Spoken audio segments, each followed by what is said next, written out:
One of the best ways to improve your chess is to improve your pattern recognition skills. The truth is that in chess, there's a lot of patterns that reoccur in a variety of games and in a variety of positions. And these patterns I'm going to show you today are ones that you can take in almost every single game. Many of these patterns show up far more often than you guys will believe. And after you see this video, your ability to spot these patterns in your own games will improve significantly. So what I've done is I've chose 10 very important patterns that I think are very helpful to winning more chess games, and they all cover a variety of topics. So if you're serious about improving your chess, make sure you stick until the end of the video. I did put a lot of work into this video. If you do enjoy it, please consider giving it a like. It would help a lot. And also, if you'd love to subscribe to the channel, I would love to have you guys. Of course, I do chess coaching too. You can check that in the description and the comments. We're not going to waste any more time. Let's go ahead and get started and talk about these 10 key tactical patterns and traps that you need to know to improve your chess.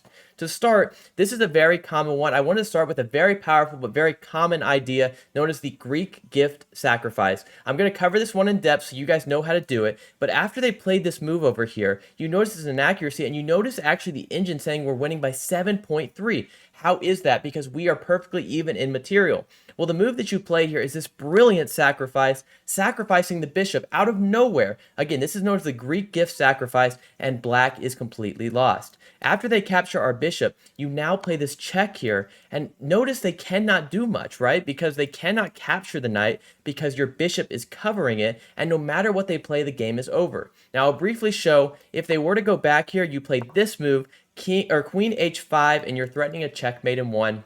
Now, a very important difference I'm going to show you guys. I will break down after this one to show you a key difference. Your rook does not have to be open here. Now, in this example, of course, their only way to stop checkmate, actually their best move, is to sacrifice their queen, and obviously that is going to be lost. Most players will play a move like this, and in this position, this is going to be checkmate. But I want to briefly say, before we move on to the second one, that the rook does not have to be there. So let's go back a little bit. Let's say that we played this move and they played a random move. Notice it is still winning. It's still up 7.3 because the rook really doesn't matter in this idea. What matters in this idea is that you need to have a pawn on e5. Now, there are a variety of positions. In some of the cases, you don't need a pawn on e5. But for this lesson and for your general knowledge, you generally need a pawn on e5, and you need a bishop that can protect your knight once it jumps in here. So they cannot have a bishop and a queen here because then they would just trade it down. But as long as the queen is the only piece that sees this knight, it will work. And they, of course, have to be castled. So it works in this example because after the same sacrifice, when they capture here and you give this check, they still cannot recapture, as I said. And if they go back and we go down the same line, the only difference is you need to play this move. And now when they go back, you give another check. They go back, you give another check. These are all forcing moves. And when they go here, here is the key difference. Now you give a check. And when they go here, this is checkmate. So now you can see why this pawn was so important in stopping or in allowing us to have a checkmate. Now, what actually happened in the game, because you may wonder, you may say, well, what happens if they go forward? What happens if they go here? Well, this is what happened in the game. You give a check here.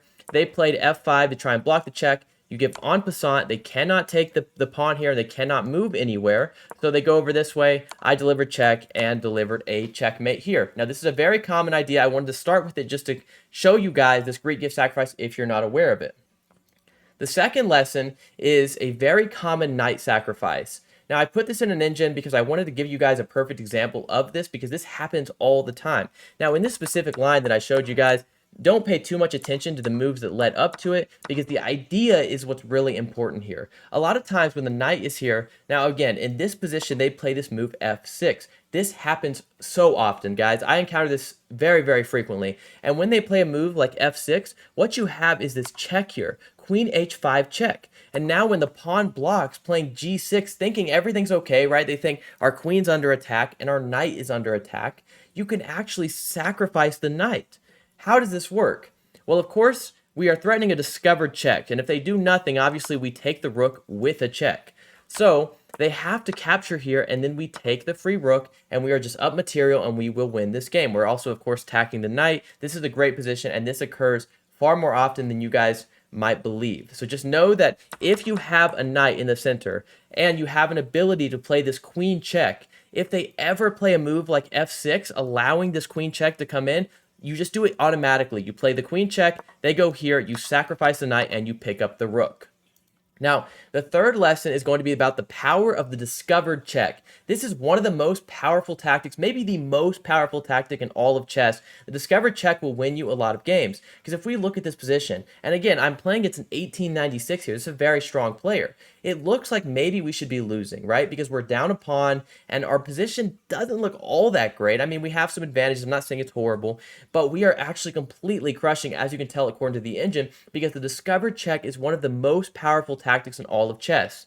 The move that you play here is you immediately take this rook. Now, why are we doing this? It's because we want to use the discovered check to the best of our ability. If we instead of just like taking a pawn here, well, it doesn't quite work the same. First of all, they can even block here, and it's over, really. I mean, our attack is really over. We want a pawn.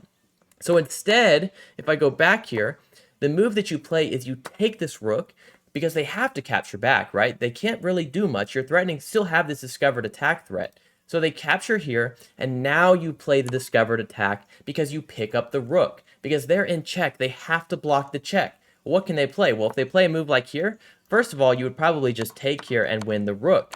So there's no real move that they can actually play in this position, and the game actually continued like this, and I just picked up the rook. And the reason, again, is because they have to block this check, but we're also attacking the rook. So you can use these discovered attacks to create even stronger attacks. Now, this lesson is also very, very common. All of these are very powerful ideas. In this position, I am forking their queen and their bishop, but now they're attacking my queen. What do we play? Now, there are a few things you could consider, of course. You could always think, okay, I'm just going to take here. We're still going to win a piece, but we can do better than that, guys. We can actually sacrifice the queen here. And the reason we're going to sacrifice the queen here is because after we take this rook, we are still attacking their queen and we are still attacking their bishop. And even after they take our queen, we now take their queen and we are just up a full rook and we will win this game. So the reason you can use the Desperado tactic is when you're attacking their queen and they think, I'm going to attack yours first, or I'm going to attack yours back. So they play a move like this to attack our queen. Well, when you take their piece that was attacking your queen, you're still attacking theirs. And as long as they don't have a check or a way to move their queen to safety, well, even if they did move their queen to safety, we still won a rook in this position, and the bishop is still hanging. So use the Desperado if someone tries to counterattack when you're attacking their queen first. Now, this next lesson will be very short, but it is a brilliant checkmate pattern that you need to know. I did post a short on this recently. I'm not going to spend a ton of time on here. But they play this move here, and they're attacking both of our pieces. And while most players would play a move like here to cover both of their pieces, the move I played was actually this move, rook h3. Because after they take our bishop, this is a very common checkmating pattern that you need to know. And it works because the bishop cuts off the king's square. And so after they're forced to take, now you deliver checkmate with your queen. Now, you guys may first point out, why does the engine say that this is perfectly even after we have this amazing sacrifice idea? I'm not going to spend a ton of time on this, but I want to point out, if you watched the last short and you were curious, it's because they can actually sacrifice back here to remove our threat of checkmate. And now you would actually play this move, queen h5, threatening checkmate. It's a very, very deep line. And of course, in this position, it's perfectly even. But I just wanted to cover that if you were curious when you saw my short. But the idea I wanted you guys to see was really that checkmating pattern of this one. Now, here is a way to master the pin and to add attackers. When you're attacking in chess, obviously what you see here, guys, is if we could add an attacker to this knight, we would win the knight. And the reason being is because, of course, if they were to move the knight in any move, we would just take their queen. Now, how can we add an attacker here? You need to understand how a pin is so dangerous, because in this position, you can play this move, a beautiful move, because if they capture here, you will win their queen. But if they don't capture it, of course, we're going to win this knight now. Now there's nothing they can do. And if they take here, well, again, we win their queen. So you can use the idea of the pin to try and create these very creative attacks like I have on the board here, where now they're out of moves. They have no good way to add protection to this knight. So in just a few moves here, we actually won the piece and went on to win this game. Now, the next example, I'm going to be talking about queen discoveries. When you have a queen that's looking at this king, threatening a discovery, it is one of the most powerful tactics. Again, I told you guys, discovered attacks are so dangerous, and having a queen behind it is even more dangerous. Because in this position, if we could try and if we could try and move this rook here, we would actually win so much material with a check. Now, you guys may wonder, why don't I play a move like this check? and this would actually probably be the best move in the position. Of course, this was a blitz game, so we kind of like just played it really quickly here. This is actually a pretty solid attempt because, of course, they have to stop the check, and there's no real way they can do it. Of course, if they move their queen, we just take the queen. If we look at some of the top engine moves, it is a move like king h8, and we pick up the queen. Now, in the blitz game, as I said, it was a blitz game, I actually played this move. I took the rook, and after they go here, this was the second part that I wanted to show you to this one. Now, again, I didn't play the very best move. Rook e7 would have immediately won the queen, but it was very fast. But in this position, you have another move, so don't stop calculating here. What do you play? The best move, or the move I played, and I want to kind of show you guys why I played this move, was I actually play, here, let me go back. After this sequence, after I take, they now go here. What is the move in this position that I played to win more material? The move I played was this move, was rook takes f6, and it's because the queen is pinned. So when you have the pin, don't be so quick to get away with it. The queen cannot capture because, of course, our queen is x-raying this king here. So their best move, which is what they played, was to take my queen, but then we do a move we take with check. We force a check first, and then we capture, and we are completely winning. This next example is very common. It's a very common opening blunder. Try to spot this yourself, but this is something that encounters at pretty much all levels. But the move, they played this move here, pinning our knight to our king. What is the move to win the game? The move you play is queen h4 check, because you're attacking the bishop and delivering check. Now, they're going to try and keep their bishop alive, so they play a move like this, thinking, okay, everything's covered. But what do? You remove the defender. You take here, and now when they capture back, you are free to take the bishop and win this game. Now, this is actually the second to last one. This is a key one, is that knights can move backwards. This happens far more often than you guys think. Now, I'm going to break this one down too and show two different examples, but in the game, I played this move takes because they have a pin here, and they're trying to just attack this knight. They're also thinking maybe they can take here and still maintain the pin, but knights can move backwards. So now when you take, if they were to capture here, you go back and you're up a full piece because you won 2 pieces and they only won your bishop. Now, you guys may notice, of course, the move they actually played was this move, in which I took and we went down this more complicated line. But I want to give you guys a quick example of where this can be a little different. Let's say that instead I played a move like here and they castled and I went here and we did something like this. This is a better example of something to show you guys that may happen in your games. This position is very common. And again, the idea is just take here, because if they take this, you take and win a whole piece. Or if they decide, okay, well, I'm going to attack the queen first and then I'm going to capture the knight, well, that doesn't work because now we bring the knight back and we're still up a whole piece.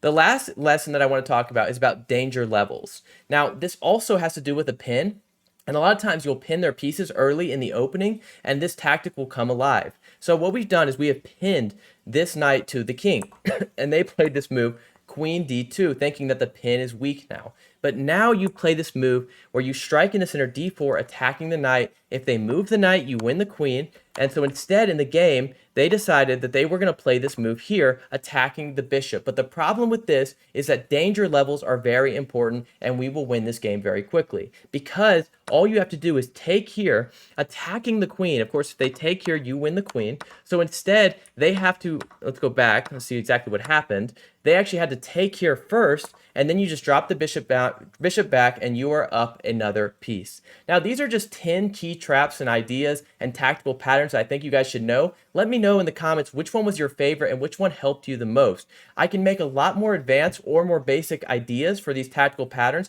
but these are just 10. There's so many in chess, and this is how you improve your chess. A lot of times, the difference between beginners and stronger players is that stronger players have much better tactical pattern recognition. So I hope you guys enjoyed this video. If you did enjoy it, please consider giving it a like and subscribing. I'd love to have you guys. Thank you all so much for watching.